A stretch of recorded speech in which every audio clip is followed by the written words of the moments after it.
அண்மையில் மன்னாரில் இருந்து மனித எலும்புக்கூடுகள் மீட்கப்பட்டன. குறிப்பாக கடந்த அடுத்தடுத்த நாட்களில் அதிகமான எலும்புக்கூடுகள் மீட்கப்பட்டிருந்தன. இந்த பின்னணி தற்பொழுது அரசியல் களத்திலும் சர்வதேச மட்டத்திலும் அதிகம் பேசப்படுகின்றது.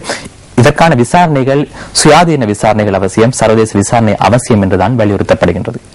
நாங்கள் கஜேந்திரகுமார் பொன்னம்பலம் நேற்று முன்தினம் ஒரு அறிக்கையை வெளியிட்டிருந்தார். அவரும் சந்தேகம் வெளியிட்டிருக்கின்றார். இது வடக்கில் காணாமற் போனவர்களின் உடல்கள் இங்கு புதைக்கப்பட்டிருக்கலாம் என்ற சந்தேகம் தமக்கு எழுவதாக அவர் கூறியிருக்கின்றார். பார்க்கலாம். அடுத்ததாக ஜெனீவா நெருக்கடியை சமாளிக்க தயாராகும் அரசு. இன்றைய தினம் தமிழ் தந்தி பத்திரிகையின் ஆசிரியர் தலையங்கம் மனித புதைகுழி விவகாரத்தில் சர்வதேச விசாரணை வேண்டும் என தெரிவிக்கப்பட்டிருக்கின்றது.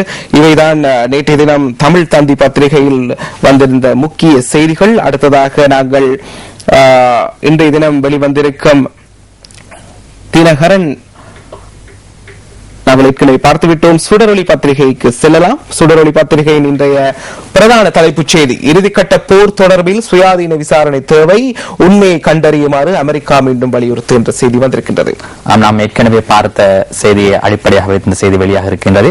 குறிப்பாக இலங்கையில் இறுதிக்கட்டத்தில் இடம்பெற்ற யுத்த குற்றங்கள் தொடர்பில் சுயாதீன விசாரணைகள் அவசியம் என்று பல்வேறு தரப்பினரும் கூறி வருகின்றார்கள். ஜெனீவாவில் அடுத்த மார்ச் மாதம் மனித உரிமைகள் பேரவை ஆரம்பமாக இருக்கின்றது. 11ஆம் தேதி ஆரம்பமாகி 21ஆம் தேதி நான் நினைக்கின்றேன் இலங்கைக்கு எதிரான இந்த அறிக்கை வெளியிடப்படவிருக்கின்றது. குறிப்பாக மனித உரிமைகள் ஆணையர் நவநீதன் பிள்ளையினால் இலங்கை தொடர்பிலான அறிக்கை வெளியிடப்படுகின்றது. ஜெகன், கடந்த சில தினங்களாக நாங்கள் கடந்த சில மாதங்களாக நோக்குகின்ற பொழுது கடந்த வருடத்தின் இறுதி பகுதியிலும் இந்த ராஜதந்திர பிரதிநிதிகள் இலங்கைக்கு வருகை தந்தார்கள். இலங்கை நிலைமைகளை ஆராய்ந்திருக்கின்றார்கள். குறிப்பாக பல்வேறு தரப்பட்ட பிரதிநிதிகளுடைய கருத்துக்கள் இந்த மனித உரிமைகள் பேரவையில் ஆதிக்கம் செலுத்தும் என்று நாங்கள் நம்புகின்றோம். நேற்று தினம் வெளியிடப்பட்டிருந்த அந்த அறிக்கையில் கூறப்பட்டிருந்தது, அதாவது இந்த சர்வதேச குற்ற மனிதாபிமான சட்டங்கள் மீறப்பட்டமை தொடர்பில் நேரில் கண்டவர்களின் சாட்சியங்களை பதிவு செய்யும் வாய்ப்பு தமது பிரதிநிதிக்கு கிடைத்ததாக அமெரிக்க தூதரகம் குறிப்பிட்டிருக்கின்றது. இந்த அறிக்கை இலங்கை மேலும் ராஜதந்திர மட்டத்தில் நெருக்கடிக்குள் உள்ளாக்கும் ஒரு அறிக்கையாக இருக்கின்றது. அடுத்த செய்தி, தமிழ் மக்கள் தனிநாடு கோருவது நியாயமா? இப்படி கேள்வி எழுப்பியிருப்பவர் பிரதமர் டி.எம். ஜெயரத்ன. நேற்றைய தினம் பொங்கல் முத்திரை வெளியீட்டு விழா யாழ்ப்பாணத்தில் நடைபெற்றது. அங்கு உரையாற்றிய போதுதான் பிரதமர் இதனை கூறியிருக்கின்றார். கோடிக்கணக்கான சனத்தொகை கொண்ட இந்தியர்களே தனிநாடு கோராத போது சிறிய நாட்டில் 3 மில்லியன் தமிழ் மக்கள் அதை கோரினால் நாடு என்னவாகும் என்று யாழில் வைத்து கேள்வி எழுப்பினார் பிரதமர் டி.எம். ஜெயரத்ன என்ற செய்தி வந்திருக்கின்றது. யாழ்ப்பாணத்திலே போய் கூறியிருப்பது குறிப்பிடத்தக்க விடயமா? அடுத்த செய்தி, இலங்கையின் சவால்களுக்கு சளைக்காது சர்வதேச சமூகம், சர்வதேச விசாரணை உறுதி என்கிறது கூட்டமைப்பு. அடுத்த செய்தியை பார்க்கலாம். தெற்கில் தேர்தல் திருவிழா ஆரம்பம், பரப்பு போரில் கட்சிகள் குதிப்பு, திரைமறைவு பேச்சுக்களால் கட்சிகளுக்குள் பதட்டம். தற்பொழுது அதிக அளவில் கூட்டணி சேர்வது தொடர்பாகவும் தனித்து போட்டியிடுவது தொடர்பாகவும் கட்சிகளுக்குள் பேச்சுவார்த்தைகள் நடைபெற்று வருவதாக அரசியல் தகவல்கள் தெரிவிக்கின்றன. அடுத்த செய்தியை பார்ப்போம். பொது எதிரணி அமைத்து களமிறங்க தயாரில்லை, ஜேவிபி, ஜனநாயக கட்சி, சோசியலிச கட்சி அறிவிப்பு. நாங்கள் நேற்றைய தினமும் பத்திரிகைகளில் பார்த்திருந்தோம். குறிப்பாக சிங்கள பத்திரிகைகளில் செய்தி வந்திருந்தது. எதிர்க்கட்சி தலைவர் சில கட்சிகளுடன் பேச்சுவார்த்தை நடத்தி பொது சின்னத்தில் போட்டியிட தயார் என கூறியிருப்பதை நாங்கள் அவதானித்தோம். அந்த வகையில் தற்பொழுது ஜேவிபி, ஜனநாயக கட்சி, சோசியலிச கட்சி ஆகியன கூட்டணி அமைக்க தயாரில்லை என திட்டவட்டமாக அறிவித்திருப்பதாக இந்த செய்தி வந்திருக்கின்றது. இவை இன்றைய தினம் சுடரொளி பத்திரிகையில் வெளிவந்திருந்த செய்திகள். அடுத்ததாக நாங்கள் இன்றைய தினம் வந்திருக்கும் மெட்ரோ நியூஸ் பத்திரிகையை பார்க்கலாம். மேல் மற்றும் தென் மாகாண சபைகள் கலைக்கப்பட்டன, வேட்புமனு தாக்கல் திகதி இவ்வாரம் அறிவிப்பு என்ற செய்தி வந்திருக்கின்றது. மனைவியை வெளிநாட்டுக்கு அனுப்பிய வேலைவாய்ப்பு நிலையத்தில் 3 பிள்ளைகளை தவிக்க விட்ட கணவன், அதாவது தந்தை தமது 3 பிள்ளைகளையும் அந்த வெளிநாட்டு வேலைவாய்ப்பு முகவர் நிலையத்துக்கு அருகே கைவிட்டு சென்றிருக்கின்ற ஒரு துயர்கரமான சம்பவம். அடுத்தது, தண்ணீர் குடத்திற்குள் கிருமிநாசினி கலந்து குடும்பத்தையே கொலை செய்ய முயற்சித்த நபர் என்ற செய்தி வந்திருக்கின்றது. சுதந்திர கட்சியில் கொழும்பு மத்திய அமைப்பாளராக ஹிருணிகா நியமனம். இது ஒரு தற்பொழுது அரசியல் களத்தில் ஒரு சூடுபிடிக்கும் செய்தியாக இருக்கின்றது. ஸ்ரீலங்கா சுதந்திர கட்சியின் கொழும்பு மத்திய அமைப்பாளராக ஹிருணிகா பிரேமச்சந்திரன் நியமிக்கப்பட்டிருக்கின்றார். அவர் தேர்தலில் போட்டியிடுவது உறுதியாக தெரிகின்றது. பாரத லட்சுமண் பிரேமச்சந்திரவின் மகள் ஹிருணிகா பிரேமச்சந்திரவுக்கு இந்த வாய்ப்பு வழங்கப்பட்டிருக்கின்றமை குறிப்பிடத்தக்க விடயமா? இதை இன்றைய மெட்ரோ நியூஸ் பத்திரிகையில் வெளிவந்திருந்த செய்தி. அடுத்ததாக நாங்கள் இன்று யாழ்ப்பாணத்திலிருந்து வெளிவந்திருக்கும் பத்திரிகைகள் தொடர்பில் பார்க்கலாம். யாழ் தினக்குரல் பத்திரிகை எமக்கு கிடைக்கப்பட்டிருக்கின்றது. உண்மையை தேடுங்கள், கொழும்புக்கு கூறுகிறது வாஷிங்டன் என்ற செய்தி. இலங்கைக்கு வருகை தந்திருந்த அமெரிக்காவின் உலகளாவிய குற்றங்களுக்கான நீதித்துறைக்கான விசேட தூதுவர் ஸ்டீவன் ராப் தனது பயணத்தை பூர்த்தி செய்திருக்கும் நிலையில் பாதுகாப்பு படையினரால் இழைக்கப்பட்ட உரிமைகள் துஷ்பிரயோக குற்றச்சாட்டுகள் குறித்து இலங்கை விசாரணை நடத்த வேண்டும் என்று நேற்று அமெரிக்கா வலியுறுத்தியுள்ளது என்று இந்த செய்தி வந்திருக்கின்றது. அடுத்ததாக பிரிவினை கோருவோர் விளைவை சிந்தித்து பார்த்தல் அவசியம். நாங்கள் ஏற்கனவே பார்த்த செய்தி. பிரதமர் நேற்று யாழ்ப்பாணத்தில் தெரிவித்த கருத்துக்கள். ஜேஆர் பாதையில் தேர்தல் வியூகம் ரணில் தெரிவித்திருக்கின்றார். ரணிலின் வியூகங்கள் கடந்த காலங்களில் முழுவதுமே பலனளிக்காமல் போயிருக்கின்றது. பார்க்கலாம் ஜேஆரின் அந்த பாதையில் சென்று ரணில் சாதிப்பாரா என இந்த தேர்தலிலாவது. அடுத்த செய்தி. அல்வாயில் இளம் குடும்பஸ்தர் மீது நேற்றிரவு இனம் தெரியாதோர் வாழ்விட்டு. குடாநாட்டில் அண்மை காலமாக இத்தகைய குற்றச்செயல்கள் அதிகரித்து காணப்படுகின்றன. குடாநாட்டில் இருந்த பல படை முகாம்கள் நேற்று திடீரென அகற்றப்பட்டுள்ளன. இது ஒரு வரவேற்கத்தக்க விடயமாக இருந்த போதிலும் இந்த நகர்வுகள் எதனை இலக்காக கொண்டு முன்னெடுக்கப்படுகின்றது என்பதை மக்கள் புரிந்து கொள்ளக்கூடியதாக இருக்கும். இவை இன்றைய யாழ்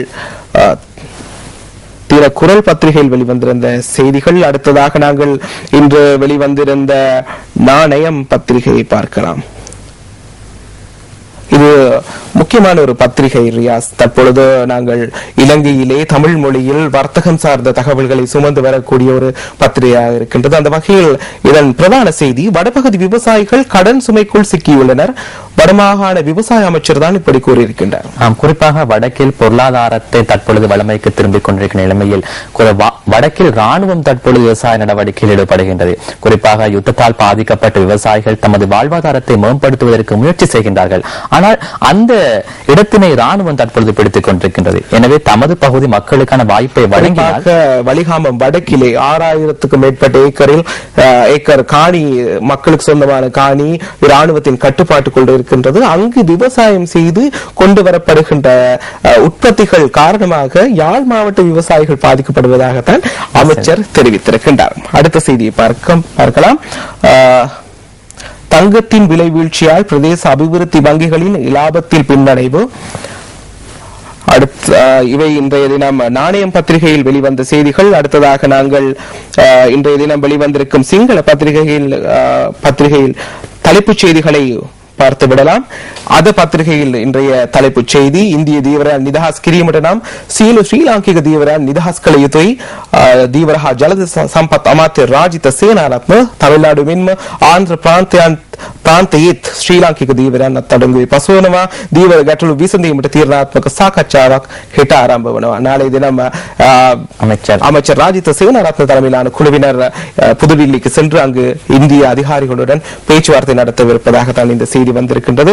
இது இன்றைய தினம் அத பத்திரிகையின் தலைப்பு செய்தி. அதே போன்று தினமின பத்திரிகையின் தலைப்பு செய்தியை பார்ப்போம்.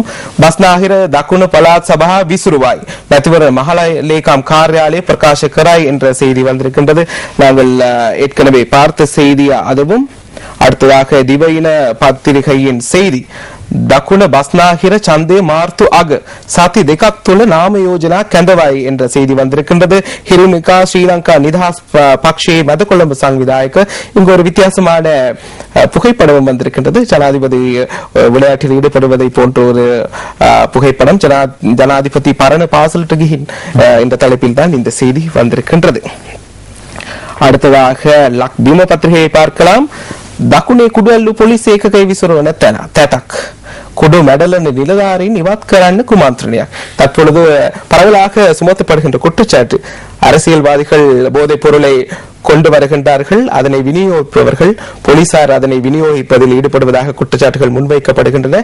அந்த வகையில் நேர்மையான முறையில் சுற்றி வளைப்புகளை மேற்கொண்டு இந்த போதைப்பொருள் விற்பனையாளர்களை கைது செய்த போலீஸ் பிரிவு ஒன்றை கலைப்பதற்கான முயற்சிகள் இடம்பெறுவதாகத்தான் இன்றைய லக்பிம செய்தி வெளியிட்டிருக்கின்றது. இந்த நடவடிக்கையின் பின்புலத்திலும் அரசியல்வாதிகள் இருப்பதாகத்தான் இந்த செய்தி வந்திருக்கின்றது. அடுத்ததாக நாங்கள் இன்னும் ஒரு செய்தியை பார்க்கலாம்.